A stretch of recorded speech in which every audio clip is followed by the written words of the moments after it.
on ne se pose plus la question lorsqu'il s'agit d'or. Tout le monde voudrait bien en détenir ne serait-ce qu'une pépite. L'or a traversé bien des épreuves au cours des 7000 dernières années, mais une chose importante est restée la même, l'or a toujours eu de la valeur.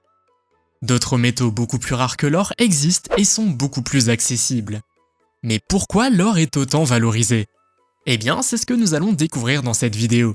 Mais avant de commencer, assurez-vous d'être abonné à la chaîne et activez la cloche de notification pour être informé lorsque nous publierons de nouvelles vidéos.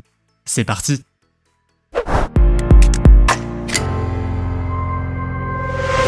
Luxy. Les scientifiques pensent que l'or est arrivé sur notre planète à la suite de plusieurs bombardements de météorites il y a environ 3,9 milliards d'années. Ainsi, pendant des millions d'années, le noyau chaud de la Terre a fait remonter des pépites d'or vers la surface. L'or est un métal tout comme le fer ou le cuivre. Seulement, c'est un métal très polyvalent. Il est particulièrement malléable. On peut donc le déformer et le modifier sans qu'il ne se casse. Une caractéristique plutôt intéressante pour un métal, non? On le distingue des autres métaux par son aspect particulier jaune vif. Il peut être l'incarnation de l'amour lorsqu'il se retrouve au cou ou au doigt d'une jeune mariée. Mais pour un investisseur, c'est plutôt un instrument de diversification du portefeuille.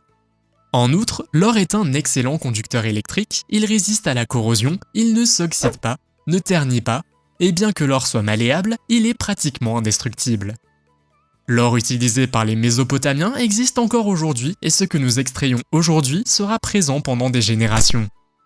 Juste pour ces quelques caractéristiques, c'est déjà un matériau qui se distingue remarquablement de ses pairs.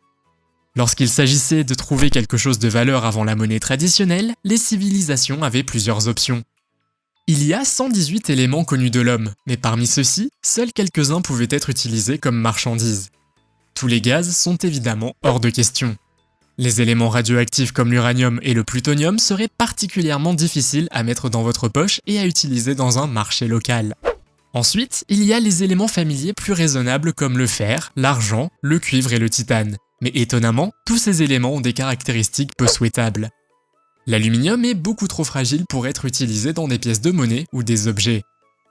Le plomb et le fer, bien qu'ils soient abondants et faciles à manipuler, ne seraient pas utiles comme monnaie parce qu'ils rouillent et qu'il y en a beaucoup trop de disponibles. Et oui, l'abondance est un problème lorsqu'il s'agit de valeur. Par contre, l'argent et l'or sont tous deux juste assez rares pour être considérés comme précieux, mais pas au point d'être impossibles à obtenir. De plus, ils sont tous deux malléables, ce qui permettait aux premières civilisations de les transformer en ce qu'elles désiraient.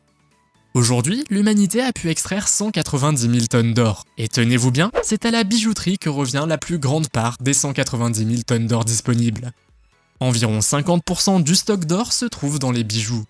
On aime ce qui brille. L'investissement privé occupe la deuxième position.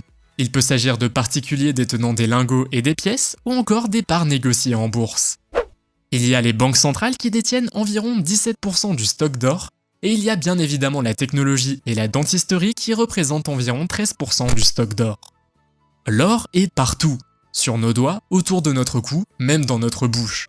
L'or est utilisé en médecine, en architecture et dans presque tous les composants électriques. En effet, ses propriétés en font un élément de premier choix. Il faut quand même se rendre à l'évidence, son extraction devient de plus en plus difficile et exigeante. De nouveaux gisements d'or sont de plus en plus rares et pourtant, on en voudra toujours. Par conséquent, tandis que l'exploitation minière continue de ralentir et que les coûts associés à l'extraction augmentent, l'or pourrait devenir encore plus cher. Nous voici à la fin de cette vidéo. Si elle vous a plu, n'hésitez pas à lâcher un gros pouce bleu, cela fait toujours plaisir. Et si vous avez un fait intéressant sur l'or, n'hésitez pas à le partager en commentaire. Allez, prenez soin de vous et à la prochaine.